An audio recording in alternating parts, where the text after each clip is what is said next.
홍보지구는 과거에 정부에서 정책을 위반할 때 좀 잘못된 그런 위반의 정책의 결과가 아닌가 이런 생각이 들어요. 첫째는 그 홍보지구 같은 경우는 그 당시에 계획을 잡을 때 이 담수 양에 대해서 제대로 측정이 안 된 것 같고, 또 두 번째로는 그 이후로 홍성과 우리 천북 지역에서 나오는 오페스 문제라든가 이런 부분 문제에 대해서의 제대로 된 그런 수치 계량이라든가 예측이 안 된 것 같습니다. 그래서 첫째는 담수율이 물 부족 때문에 담수율이 적기 때문에 빨리 어떻게 보면 물이 오염될 수도 있는 그런 상황에다가 지금 이제 오페스 문제, 이제 가축들 많이 키우는 축산농가가 많지 않습니까? 그렇기 때문에 그런 부분에서 앞으로 그 담수는 그런 과정 속에서의 수질 오염을 뭔가 개선하는데 비용이 너무 들어갈 수 있는 그런 소지가 있습니다. 그래서 또 그건 농업용수인데 농업용수이면서도 많은 그런 소위 고비용이 들어가는 그런 댐이 될 수밖에 없는 상황이다 하는 것을 저는 인식을 하고 있는데, 또 전부 관계자들한테 그런 얘기를 하더라도 그 사람들도 그 부분 인정을 해요. 그래서 지금 그런 개선 방향을 어떻게 할 것이냐 하는 그런 부분에 대해서 지금 논의를 하고 있는데, 담수를 좀 적게 하고 기본 계획보다 적게 하고 담수를 적게 하게 되면은 상류층에 노출되는 그런 소위 지면 이 부분을 함께 새롭게 개발을 한다든가 하면서 유용하게 보령이 쓸 수 있는, 우리 보령시에서 쓸 수 있는 그런 부분으로 이 상류 지역을 활용을 좀 할까 하는 그런 기본 구상을 갖고 지금 협의를 진행 중에 있습니다.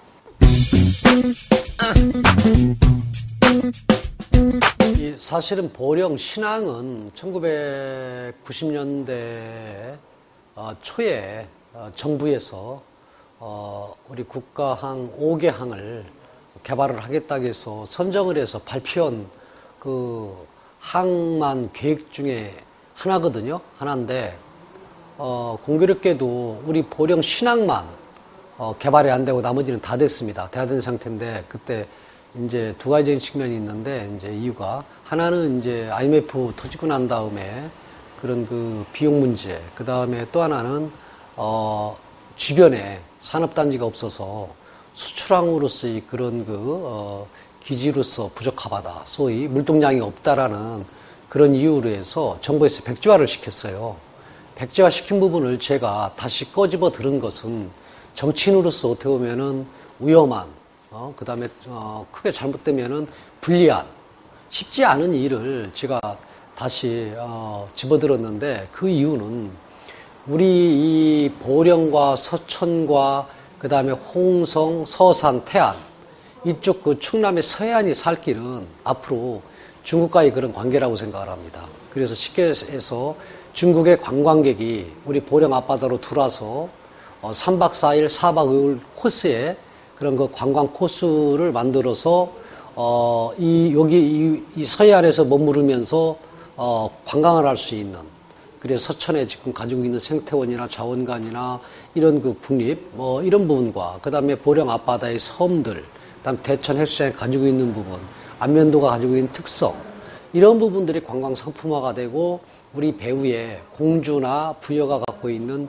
백제 역사 재현단지라든가 이런 부분에 연계해가지고 관광 기능을 하는 그런 항이 필요하다라는 부분 하나하고, 또 하나는 중국과의 우리가 이 FTA를 하는데, FTA 하는 그런 과정 속에서 중국의 농산품이 밀려오는 부분에 대한 그런 걱정과 두려움도 있지만, 또 한편으로는 중국이 경제 성장이 나아지면서 우리나라에 고가품의 그런 품질 좋은 농산품을 수출하는 전진기지의 그런 역할도 할 수 있는 기능을 갖고, 또 하나는 제가 지금 여기서 구체적으로 말씀을 못 드리지만은 앞으로 향후에 우리 지금 중고자동차라든가 이런 부분들 같은 경우도 어느 이 서해안에 집합 장소를 집합을 해서 중개 수출할 수 있는 기능, 이런 부분들을 묶어서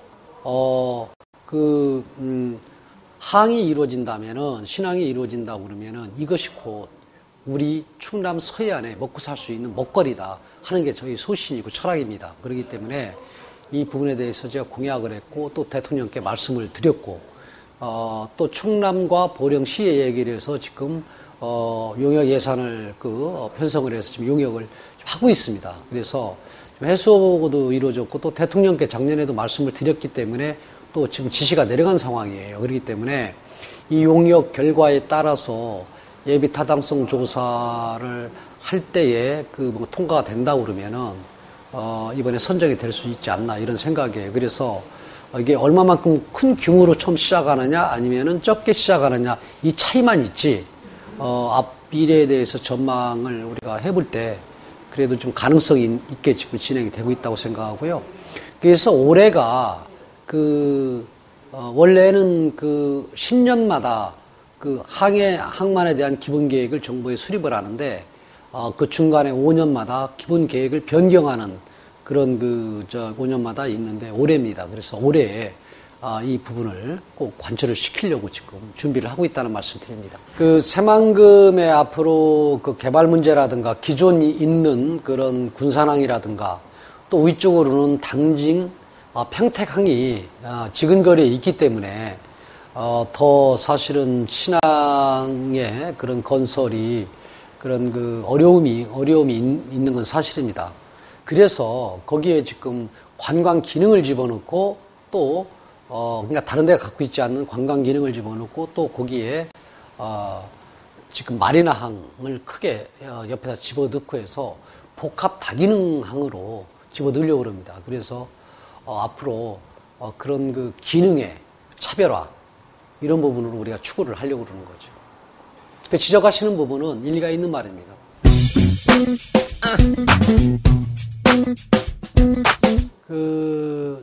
장항 국가산업단지를 정부에서 백지화를 하고 또 우리 서천에서 서천 군민들이 하나로 모아서 이 부분에 대한 정부의 그런 강한 그런 요구를 하는 그런 과정 속에서의 정부에서 이제 대안 사업이 3개가 선정이 됐는데 지금 지적하신 생태원은 이미 개관을 했고 그 다음에 자원관도 작년에 개관을 할 건데 세월호라든가 여러 가지 그런 일들 때문에 지금 개원을 못 하고 지금 하지만은 다 완공을 해서 지금 시험 운영을 하고 있는 상황이기 때문에 2개는 이루어졌다고 보고 이제 내륙산단 80만 평이 문제도 우여곡절이 많이 있었죠.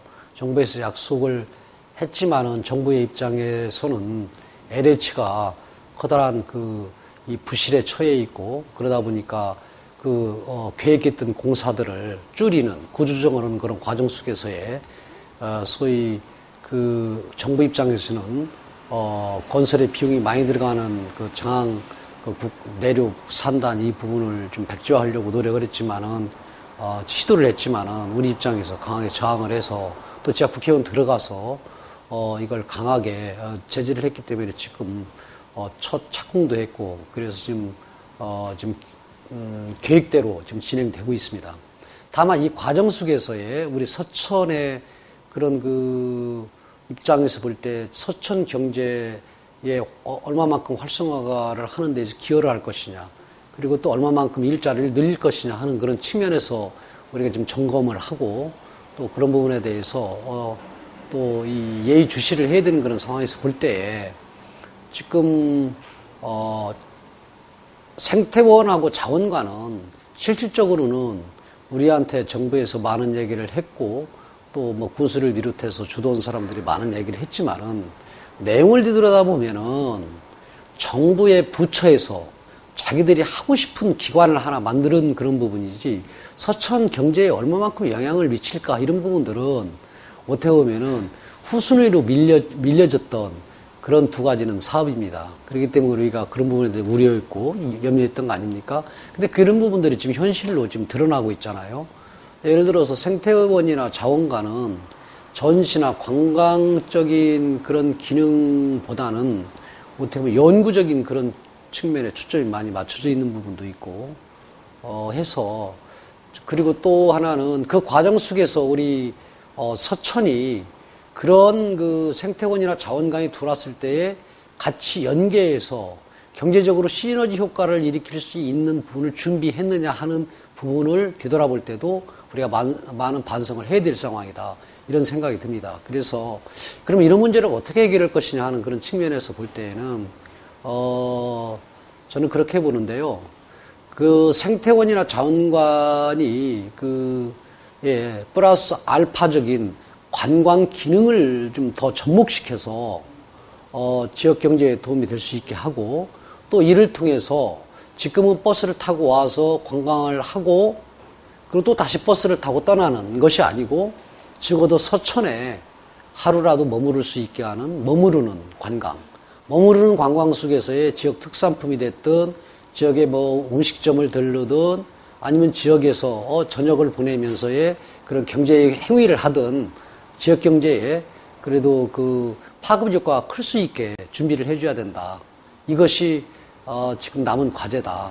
그럼 이 과제를 어떻게 푸느냐 하는 부분이 이제 남아 있는데 그래서 저는 군에서 앞으로 송림에서부터 이 서면까지 경치 좋은 데 같은 데에 콘도라든가 아니면 연수원이라든가 이런 부분들도 좀 개발을 좀 하고 또 이 관광객들이 왔을 때 우리 그 토카시장이 됐든 한산이 됐든 이런 곳을 좀 들을 수 있는 그런 그 프로그램도 다양하게 만들고 또 음식점 같은 경우도 좀 지금은 몇 명이 들어갈 수밖에 없는 음식이 맛있더라도 하는 그런 부분에 좀 벗어나서 좀 많은 다수가 대중이 들어갈 수 있는 음식점 같은 경우도 서천군에서 군민들과 협의해서 준비하고 하는 이런 과정들이 필요하다. 또 이런 과정 속에서 또 국회의원이 국가 예산이 필요한 부분은 뒷받침해주고 하면서 함께 군민들과 서천군 국회의원이 노력을 해야 될 그런 과제가 아닌가 이런 생각이 듭니다.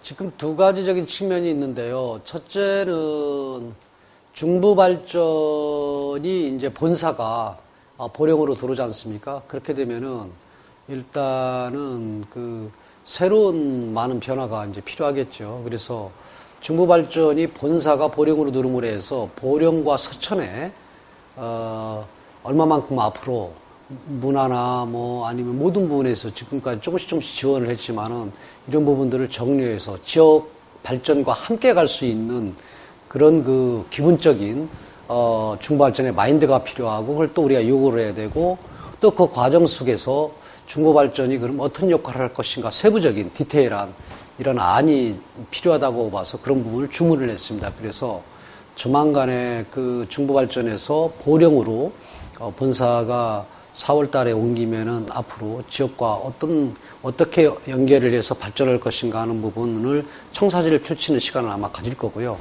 그리고, 지금 서천이나 보령에 화력발전소가 들어왔지만은 경상정비라든가 이런 부분들을 할 때 지역업체하고의 그런 수의계약이라든가 지역업체한테 이내 입찰을 주지 않고 대기업들한테 입찰을 줌으로 해서 기술이나 실력이나 모든 부분이 지역업체들이 해야 될 그런 일들도 대기업이나 이런 큰 기업을 통해서 재하도급을 받기 때문에 제대로 된 그런 소위 이 가격에 의해서 입찰을 보고 또 거기에서 경제적인 이익을 남기고 하는 부분이 지역의 그런 기업들은 없고 지역 기업들 같은 경우는 거의 뭐 인건비만 따먹는 이런 구조였어요. 제가 살펴보니까. 그래서 조금 전에 설명한 것처럼 이제는 중부발전한테 제가 강하게 요구를 해서 얼마 전에 기업인들과의 그런 소위 함께 논의하는 그런 자리도 만들고 했는데 이제는 고급의 그런 기술을 요하는 그러한 부분들은 대기업한테 또 전문적인 대기업한테 입찰을 할 수밖에 없지만은 그렇게 고급적인 그런 또 하이 기술이 아닌 그러한 분들은 직접 우리 서천이나 보령에 소재한 기업들한테 입찰할 수 있게 해서 그런 경제적인 이익을 제대로 창출할 수 있고 또 하나는 기술력을 높일 수 있는 그런 부분으로 발전시키자 하는 게 제 생각이기 때문에 이런 부분들은 어느 정도 진행이 되고 있습니다. 그리고 또 하나는 지금 언급하기에는 조금 성급을 하지만은 중부발전이라는 그런 그 커다란 발전 회사가 우리 지역에 본사로 두루뭉을 해서 그거에 따른 연계된 그런 그 산업 클러스터화를 서천과 보령에 만들려고 합니다. 그리고 또 중부발전이 그런 부분에 대해서 주도를 하고 또 적극적인 참여를 하기로 약속을 했습니다. 그래서 우리 지역에 발전에 관련된 그런 산업들이 규모도 그러니까 외형적으로 성장을 해야 되겠지만 또 기술적으로 성장을 해서 해외에 우리가 진출할 수 있을 정도의 그런 그 지역 출신, 그러니까 지역에 소재한 그런 기업들이 발전할 수 있도록 하는 것이 중부발전의 역할이고 또 우리가 그런 부분을 요구하고 유도하는 것이 우리의 기본이 아닌가 생각을 해서요. 그런 방향으로 나아갈 것입니다. 그래서 사실은 우리 그 동백정이라는 그런 그 천혜의 그 자원에 과거에 이제 화력발전소가 두른 거 아닙니까? 그래서 화력발전소가 들어와서 긍정적 측면도 뭐 꼽으려면 있겠지만은 어떤 환경 문제라든가 아니면 우리 관광 기능을 할 수 있는 좋은 자원을 잃은 이런 부분들도 있거든요. 근데 지금은 5km 반경에 화력발전소 주변 지원에 관한 법에 의해서 5km 반경 내에 우리 서천 같은 경우는 이 그 서면만 해당이 되는데 여기에만 조금 지원을 받을 수 있는 그런 상황이었는데 앞으로 우리 서천군 전체가 화력발전소가 있음으로 해서 피해보고 양보하고 또 환경적인 그런 측면에서 뭔가 이 보상을 받을 수 있는 그리고 또 그에 따른 건강검진이라든가 여러 가지 혜택을 받을 수 있는 부분이 필요하다 해서 얼마 전에 그 화력발전소에 그런 그 인상 제가 법안도 내고 했지만은 그런 부분을 해서 하나하나 해결해 나갈 그런 생각이고요. 또 하나는 좀 전에 얘기한 이제 이 서천의 화력발전소가 규모가 너무 적기 때문에 화력발전소가 있음으로 해서 다른 지역하고 똑같은 피해를 보면서도 혜택은 없는 이런 부분들을 제가 좀 보완을 하려고 합니다. 그래서 법 개정이 필요하다면 법 개정을 지금 할 생각입니다.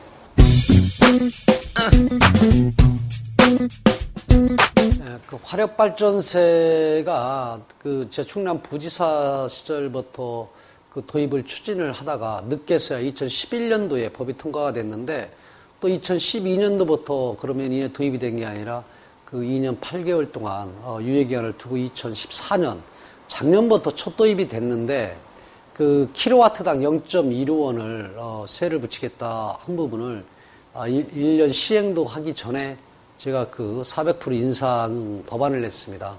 그렇기 때문에 정부에서도 반대를 많이 했고 또 발전사들도 반대를 많이 해서 참 어렵고 힘든 그런 상황이었지만은 여야 의원들을 설득하고 하는 그 과정 속에서 100% 인상안으로 최종 법안이 통과가 됐거든요. 그렇게 되면은 쉽게 얘기해서 보령 같은 경우는 작년에 처음 세수가 발생이 됐는데 36억이었었는데 올해는 72억이고 또 보령 신 1, 2호기가 2017년부터 가동이 되는데 그렇게 되면은 1년에 매년 112억씩 들어옵니다. 그리고 서천 같은 경우는 2억 8천 정도가 작년에 들어왔는데 이제 올해는 5억 6천 정도가 들어오고 또 2019년도에 신발전소가 신서천 발전소가 이제 가동을 하게 되면은 매년 한 20억 정도씩 들어오는 이제 세수가 확보됩니다. 그래서 충남 전체적인 그런 측면에서 볼 때도 큰 세수 발굴이고 또 우리 서천이나 보령의 입장에서도 큰 세수 발굴을 했다고 또 세수 발굴하는데 기여했다고 볼 수 있는 거죠.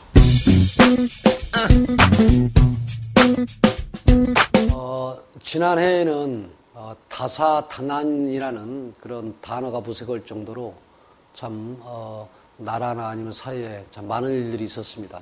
올 한 해는 좀 그런 일이 없이 우리나라와 그다음에 우리 서천 보령이 좀 편안한 그런 한 해가 되었으면 좋겠고 그 와중에 우리 서천 보령의 그런 시민들께서 늘 건강하시고 또 하시고자 하는 일들, 소망하는 일들이 제대로 이루어지는 한 해가 되기를 기원드리고요. 또 저 또한 국회의원으로서 올 한 해가 마지막 해나 마찬가지인데 지역 주민들이 저한테 맡긴 그런 책무를 다하는 그런 뜻깊은 한 해가 되기를 기원드립니다.